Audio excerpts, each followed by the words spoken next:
नमस्कार दोस्तों, डॉक्टर जय हेल्थ एजुकेशन में आपका हार्दिक स्वागत करता हूं। और दोस्तों, आज हम बात करेंगे होम्योपैथिक मेडिसिन थूजा के बारे में। तो दोस्तों, आज के वीडियो में हम जानेंगे कि थूजा हमारी बॉडी पर कहां कहां एक्शन करती है और दोस्तों किन किन रोगों में ये बहुत ज़्यादा उपयोगी है, क्या इसके सिम्टम्स होते हैं, क्या इसकी डोज होती है।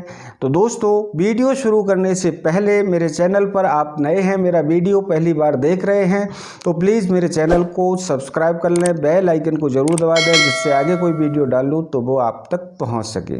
तो दोस्तों, थूजा साइकोसिस दोषनाशक है। डॉक्टर नेस ने कहा है कि सोरा साइकोसिस सिफिलिस का सिद्धांत ठीक है या गलत, कुछ नहीं कहा जा सकता, परंतु यह बात अनुभव से सिद्ध है कि सल्फर, थूजा तथा मर्क ये तीनों औषधियाँ शरीर में रोग ठीक होने की किसी बाधा को अवश्य दूर करती हैं, क्योंकि इनके देने के बाद या तो रोग ही दूर हो जाता है या सुनिश्चित औषधि जो पहले काम नहीं करती थी अब ठीक से काम करने लगती है।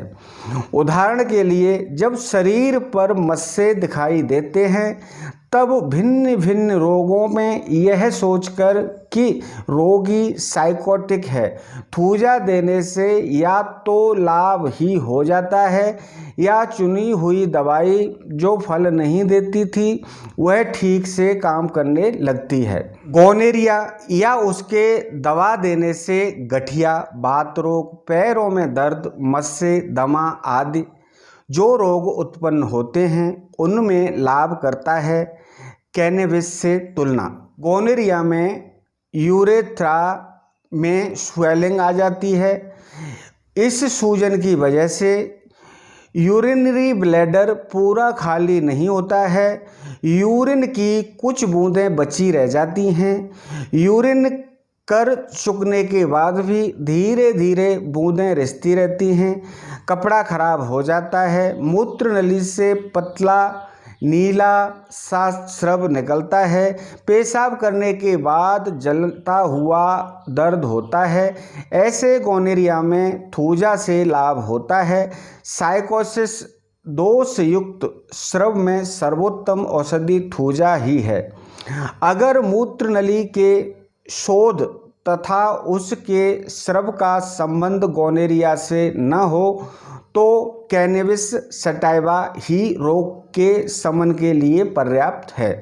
परंतु जिन रोगियों में साइकोसिस का विष काम कर रहा है, जो गोनेरिया से पीड़ित हैं, उन्हें कैनबिस से लाभ नहीं होता है। इससे सिर्फ पेशाब करते समय या बाद की जलन में और पीले नीले गाढ़े स्राव को कम करने में फायदा हो सकता है, परंतु जब तक इसके बाद एंटीसाइकोटिक दवा नहीं दी जाती है तब तक रोग जड़ मूल से नहीं जाता है। थूजा के संबंध में यह बात नहीं है, क्योंकि यह रोग को जड़ से उखाड़ फेंकता है।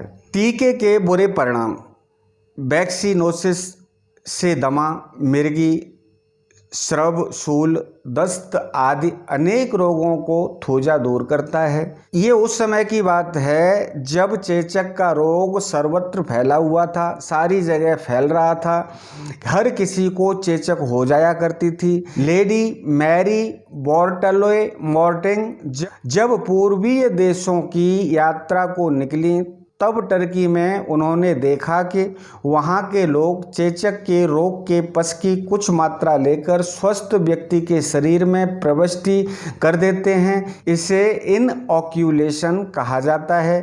इससे उस व्यक्ति को हल्की चेचक हो जाती थी और आगे के लिए उसे चेचक का डर नहीं रहता था। डॉक्टर वर्निट का कहना था कि वैक्सीनोसिस के कारण जो रोग उत्पन्न होते हैं उनका विषनाशक एंटीडोट थूजा है।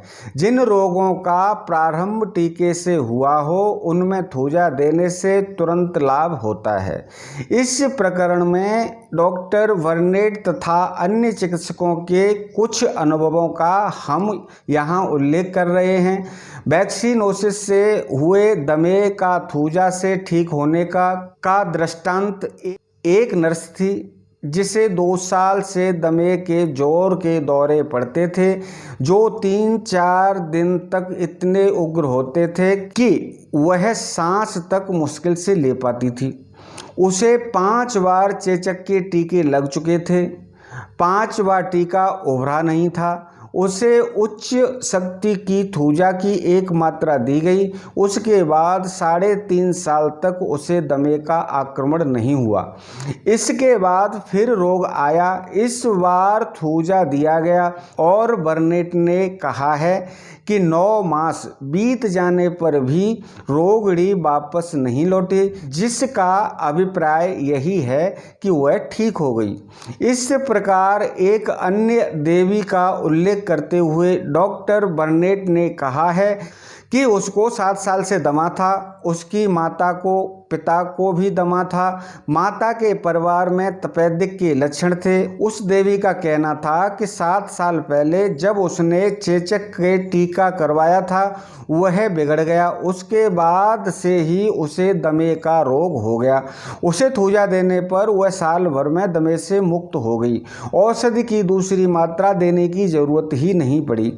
उसके बाद जब फिर रोग आता दिखा तब थूजा की दूसरी मात्रा दी गई, जिसके बाद से वह असाधारण तौर पर स्वस्थ हो गई।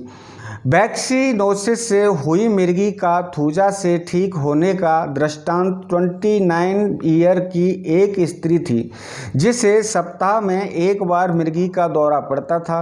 उसने 2 बार चेचक का टीका लिया, दूसरा टीका बिगड़ गया।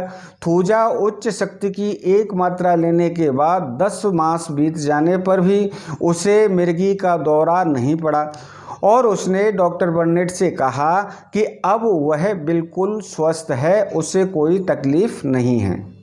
अब हम बात करेंगे इसके मेंटल सिम्टम्स की। तो झगड़ालू, आत्मघात, असंभव, वृद्ध मूल धारणाएं, इम्पॉसिबल, फिक्स्ड आइडिया होते हैं इसके। इस औषधि का रोगी बड़ा झगड़ालू होता है, जरा जरा सी बात पर क्रोध में उबल पड़ता है, जीवन के प्रति उसे घृणा हो जाती है, मन गिरा गिरा बड़ा उदास रहता है, नींद नहीं आती है, उदासी तथा असंतोष उसके चेहरे पर लिखा होता है, हर किसी से नफरत करता है, कभी कभी उसके सिर पर आत्मघात का भूत सवार हो जाता है, तो उसके अंदर सुसाइडल टेंडेंसी आ जाती है, वह खिड़की में से कूदकर आत्महत्या करने की कोशिश भी करता है।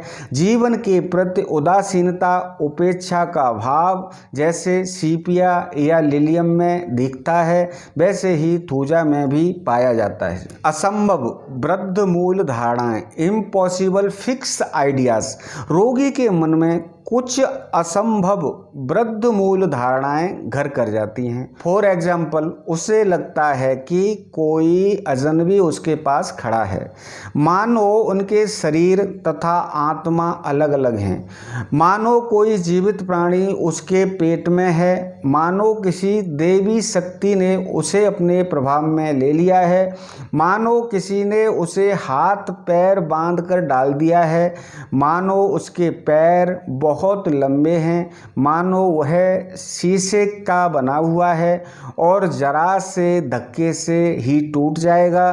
थूजा के प्रत्येक रोगी में लक्षण नहीं होते हैं, परंतु किसी रोगी में ये लक्षण पाए जाते हैं तो औषधि थूजा होती है, उसे थूजा ही देनी चाहिए।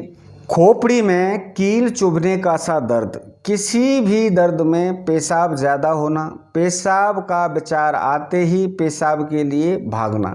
रोगी को सिर दर्द में ऐसा अनुभव होता है मानो किसी ने सिर के ऊपर खोपड़ी में कील गाड़ दी है। सिर में या कनपटियों में कील गाड़ने का सा दर्द इग्नेशिया तथा कॉफिया में भी पाया जाता है। इस बात को ध्यान में अवश्य रखना चाहिए कि थूजा के रोगी की पृष्ठभूमि में साइकोसिस है तथा वैक्सीनोसिस का अंश प्राय अवश्य होता है। दर्द कहीं भी हो, सिर दर्द हो या किसी अन्य अंग में दर्द हो, दर्द जब शिखर पर होता है, तेज होता है, तब रोगी को बार बार पेशाब जाने की हजत होती है। वह बार बार पेशाब के लिए जाता है। थूजा रोगी के पेशाब के लक्षण में एक लक्षण यह भी है कि जब भी उसे पेशाब जाने की हजत होती है, तब वह क्षण के लिए भी पेशाब को रोक नहीं सकता। पेशाब निकल जाने के डर से वह मूत्रेंद्रियों को पकड़कर बाथरूम भागता है। तब भी कई बार रास्ते में पेशाब निकल जाता है। शरीर के सिर्फ खुले भाग पर पसीना आना, सोते ही पसीना आना, जागते ही सूख जाना। पसीने के संबंध में थूजा औषधि में विचित्र लक्षण पाए जाते हैं। जो अंग कपड़े से ढके रहते हैं उनमें पसीना नहीं आता है, वे खुश्क रहते हैं, परंतु शरीर का जो भाग कपड़े से ढका नहीं होता है, खुला रहता है, उनमें पसीना आता है। इसके विपरीत बेलाडोना में खुले हुए अंग में पसीना नहीं आता है, शरीर के ढके हुए भाग में पसीना आता है। यह भी हो सकता है कि थूजा में सारे शरीर में पसीना आए, केवल माथे पर न आए। इसके विपरीत साइलेसिया में केवल माथे पर पसीना आता है, सारे शरीर पर नहीं आता है।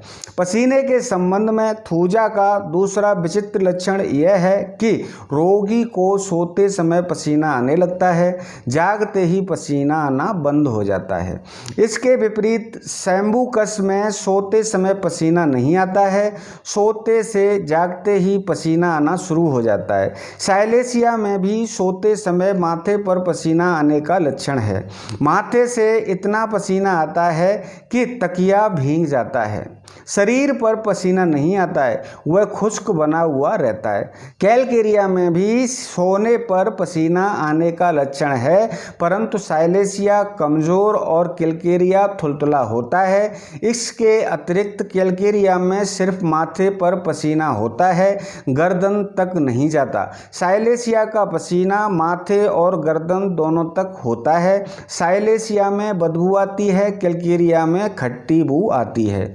पल्स में शरीर के सिर्फ एक भाग पर पसीना आता है, दूसरा भाग खुश्क रहता है। थूजा औषधि के अन्य सिम्टम्स हैं जो मैं आपको बता रहा हूँ। सिर्फ दिन को खांसी। इस औषधि की खांसी विलक्षण है, सिर्फ दिन को आती है, रात को शायद ही कभी तंग करती हो। ऐसे सिम्टम्स मिलते हैं तो हमें जो है थूजा जरूर देनी चाहिए। दांतों की जड़ों में सड़न पैदा हो जाती है। इस रोगी के दांतों की जड़ों में सड़न हो जाती है, चोटी समूची बनी रहती है। मेजेरियम में भी दांत की जड़ घुनती जाती है।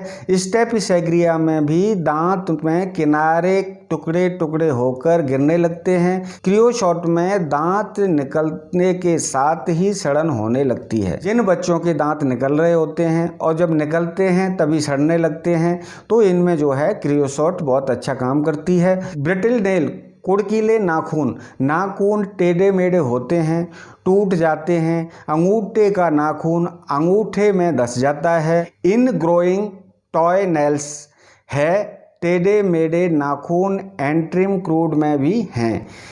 ऐसे लक्षण अगर मिलते हैं तो आप थूजा दे सकते हैं, बहुत अच्छे रिजल्ट देती है। निरंतर उन्निंदता, परसिस्टेंट इंसोमिनिया, रोगी को नींद नहीं आती है, रोगी को निरंतर उनिंदा रोग बना रहता है। इसके लिए जो है थूजा बहुत अच्छी है, इसे आप दे सकते हैं। बाईं ओवरी में माहवारी के समय कष्ट। इस औषधि का एक विचित्र लक्षण यह है कि रोगिणी के सब कष्ट माहवारी के दिनों में बढ़ जाते हैं।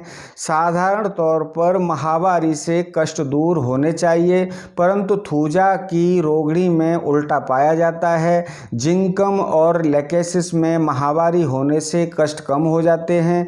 थूजा की स्त्री में बाईं ओवरी पर विशेष प्रभाव है। वैसे तो थूजा का शरीर के सभी ग्रंथियों पर प्रभाव पड़ता है। ग्लैंड्स में कटने का सा दर्द होता है, परंतु बाएं ओवरी पर इसका विशेष प्रभाव है, उसमें दर्द होता है और पीरियड का स्राव ज्यों-ज्यों बढ़ता जाता है त्यों-त्यों दर्द भी बढ़ता जाता है, जो एक विचित्र लक्षण है। ऐसा सिम्टम पाए जाने पर थूजा देने से ये सिम्टम्स बहुत जल्दी ठीक हो जाता है। दोस्तों अब हम बात करेंगे इसकी डोज के बारे में। दोस्तों अगर आपके मस्से हैं, अगर आप चाहते हैं कि उन पे आपको लगाना है, तो लगाने के लिए आप जो है इसकी मदर टिंचर का यूज़ कर सकते हैं। और दोस्तों अगर खाना है आपको तो इसकी 30 पोटेंसी 200 पोटेंसी आप यूज कर सकते हैं। अगर आप 30 पोटेंसी लेना चाहते हैं आप इसकी 30 पोटेंसी की 4-4 बूंद सुबह दोपहर शाम डायरेक्ट टंग पर ले सकते हैं। अगर आप 200 पोटेंसी यूज करना चाहते हैं तो 200 पोटेंसी की 4-4 बूंद सुबह शाम ले सकते हैं। ये बहुत अच्छे रिजल्ट देती है। दोस्तों इस संबंध में मेरे से कोई सलाह या सुझाव चाहते हैं तो डिस्क्रिप्शन में मेरा व्हाट्सएप नंबर है, आप मेरे को व्हाट्सएप कर सकते हैं, मैं आपको रिप्लाई दूंगा। दोस्तों आज का मेरा ये वीडियो आपको कैसा लगा? अगर आपको पसंद आया है तो लाइक करिए, फैमिली फ्रेंड्स को शेयर करिए और दोस्तों मेरे चैनल को सब्सक्राइब करिए, बेल आइकन को ज़रूर दबाइए जिससे आगे कोई टॉपिक डालूं तो वो आप तक पहुंच सके। तो दोस्तों अब लेता हूं विदा, मिलते हैं आगे किसी ऐसे ही वीडियो में, तब तक के लिए नमस्कार।